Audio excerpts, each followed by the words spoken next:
Alors, bienvenue à tous les utilisateurs et utilisatrices du cours en ligne de sciences et technologies de 3e secondaire du Collège Sainte-Anne de la Chine. Dans cette capsule, nous allons répondre aux questions 22 à 42 des notes de cours du module 1, partie 2 portant sur la mitose et les tissus. Alors voici la mitose. Je commence tout de suite par la question numéro 27 qui définit la mitose. C'est le processus par lequel une cellule mère diploïde produit deux cellules filles identiques à elle-même. Le mot diploïde ici signifie qu'elle a deux fois le stock chromosomique de base, c'est-à-dire 2 fois 23 ou 46 chromosomes. 23 venant de notre mère, 23 venant de notre père. Maintenant, à quoi sert-elle la mitose? Question 22. Le rôle chez les unicellulaires, elle sert à la reproduction cellulaire, la reproduction des individus. Comme vous voyez ici, les bactéries se divisent en deux. Une fois qu'elle est mature, elle se redivise en deux, etc. C'est comme ça que les infections se répandent dans notre corps. Maintenant, chez les pluricellulaires comme nous, deux rôles. La croissance de l'organisme, en augmentant le nombre de cellules, c'est ce qu'on appelle la prolifération cellulaire, et elle sert à la réparation des tissus en remplaçant les cellules mortes. Comme on voit ici un exemple d'une blessure fraîche et quelques heures plus tard, quand le tissu commence à se réparer. Alors les cellules mortes sont remplacées par de nouvelles cellules de la peau par mitose. Maintenant, nous voyons ici un résumé des étapes de la mitose que nous verrons dans quelques minutes. Alors, si vous voulez visionner une animation sur la mitose, prenez l'adresse suivante, je vous la donne maintenant. Alors, en résumé, la mitose, si on commence par une cellule diploïde, c'est-à-dire qu'elle a deux fois le même chromosome. Supposons ici le chromosome numéro 7 venant de notre mère et ce chromosome numéro 7 venant de notre père. Alors, je note ici que c'est 2 des 46 chromosomes du génome. Alors, maintenant, que va-t-il arriver à ce chromosome? Voyez-vous, jusqu'à la fin de l'interphase, lorsque la cellule se prépare à se diviser, il va y avoir une duplication du chromosome, c'est-à-dire que le chromosome va faire une copie de lui-même et tranquillement il va commencer à se tourner sur lui-même jusqu'à ce qu'on arrive en prophase et que la cellule commence à s'installer pour se diviser. En métaphase, on voit apparaître clairement les deux bras par spiralisation. Les deux bras s'appellent les chromatides. À l'anaphase, il y aura séparation des chromatides et migration vers les pôles pour former deux nouvelles cellules, ici à la fin de la télophase, identiques à la cellule mère. Vous voyez un chromosome rouge ici, un chromosome rouge dans la cellule mère, un bleu, la même chose dans l'autre cellule. Voyons en détail ce qui se passe dans les cellules. Si vous voulez voir des animations, je vous donne deux adresses ici, sont excellentes. Alors maintenant, allons voir qu'est-ce qui se passe dans un des 46 chromosomes. Alors à l'interphase, il se passe quoi? Réplication de l'ADN. L'ADN est sous forme de filament, est noyé dans la chromatine. Secrètement, le chromosome fait une copie de lui-même. Vous voyez, il est sous forme de fil, il fait une copie de lui-même. À la prophase, il commence à s'enrouler et se condense en chromosomes. On ne voit pas encore tout de suite les chromatides. On va les voir à la métaphase. Le chromosome s'enroule complètement et les chromatides apparaissent. Ici, je mets en évidence un des deux chromatides. Maintenant, que va-t-il arriver à l'anaphase? Les chromatides se séparent et migrent chacun vers leur pôle respectif. Et maintenant, à la télophase, il va y avoir déroulement du chromosome qui s'était condensé. Il va redevenir sous forme de filament et il va se noyer à nouveau dans la chromatine, dans les deux nouvelles cellules bébés qui vont prendre un temps de maturation avant de pouvoir se diviser. Voyons ces phénomènes, ces étapes dans une cellule. À la fin de l'interphase, donc la cellule se prépare à la division, il y a réplication de l'ADN. Je mets en évidence la question numéro 24 en même temps. C'est ce phénomène-là qui vient de se produire ici. On voit que le chromosome, là, il s'est passé quelque chose, mais ils sont encore sous forme de fil.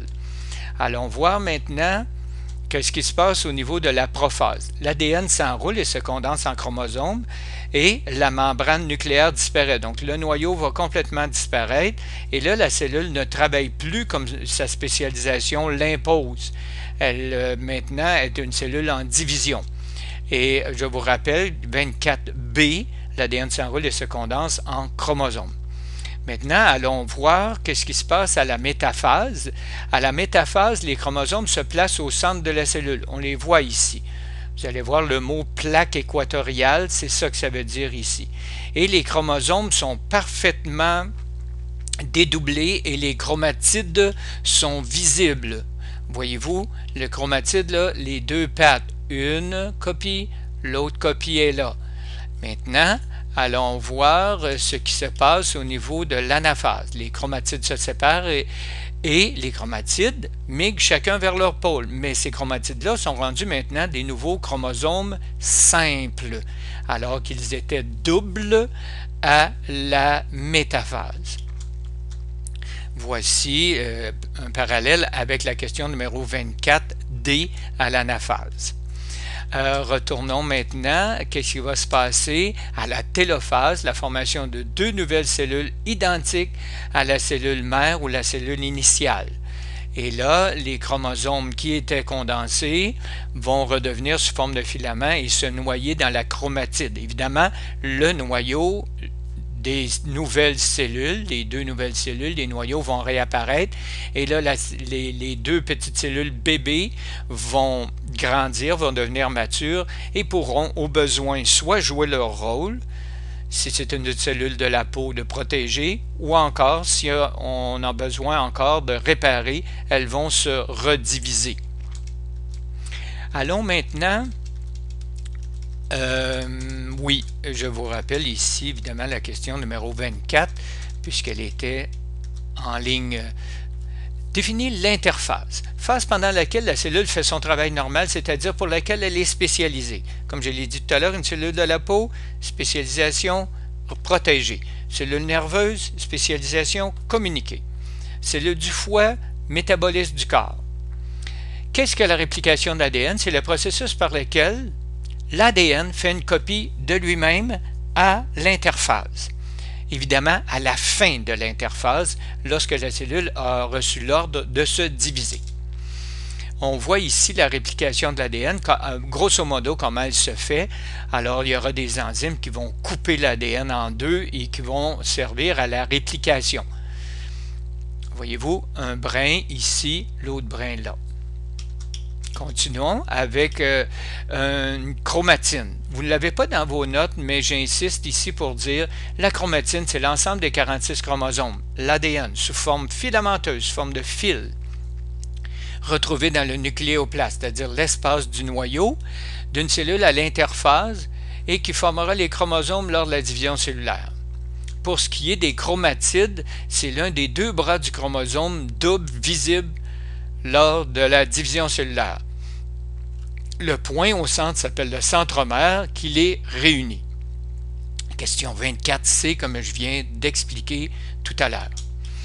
Alors, qu'est-ce que c'est la mitose? Je l'ai défini dès le début. C'est un processus par lequel une cellule mère diploïde ici, 2 fois le stock chromosomique qu'on retrouve dans l'ovule et le spermatozoïde chez l'humain, donc 2 fois 23, 46 chromosomes, produit 2 cellules filles identiques à elles-mêmes. Décrit brièvement le principe du génie utilisé en génie génétique, c'est le transfert d'un gène d'un individu d'une espèce à l'individu d'une autre espèce. Voyez-vous ici, on s'en sert pour faire l'insuline. Par exemple, une personne diabétique qui a besoin de s'injecter de l'insuline. Avant ça, on extrayait de l'insuline de porc ou de bœuf. Et là, maintenant, on facilite la vie en prenant le gène de l'insuline et on le met dans une bactérie. C'est dit ici, insérer le gène de l'insuline humain dans le génome de la bactérie. On fait multiplier la bactérie dans un grand bocal et puis on l'extrait, puis après ça, la personne peut se l'injecter. Ça s'appelle le génie génétique. Voir maintenant la question numéro 29. Nomme le processus au cours duquel les différentes sortes de cellules ont été formées à partir de l'ovule fécondé. Ça s'appelle la spécialisation cellulaire ou la différenciation cellulaire. Elle est nécessaire à la formation des différents tissus dans notre corps.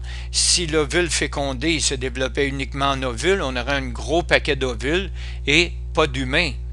Il faut que ça se spécialise. Pour former les tissus, on en retrouve à peu près 200 dans notre corps. Donc ici, on va parler des cellules souches, cellules embryonnaires ayant gardé la faculté de se spécialiser en différentes sortes de tissus. Ici, on a une cellule souche qui va se spécialiser en spermatozoïdes, en fibres musculaires, en neurones, en cellules épithéliales et en adipocytes. Adipocyte veut dire cellules adipeuses. Alors, les cellules seront très utiles dans le cas de réparation de certains organes. Maintenant, voici des cellules que nous retrouvons dans notre corps. Nomme-les et donne une brève fonction pour chacune. Pour le test, ici, il faut que vous soyez capable d'identifier les cellules de la question 32 et de la question 33.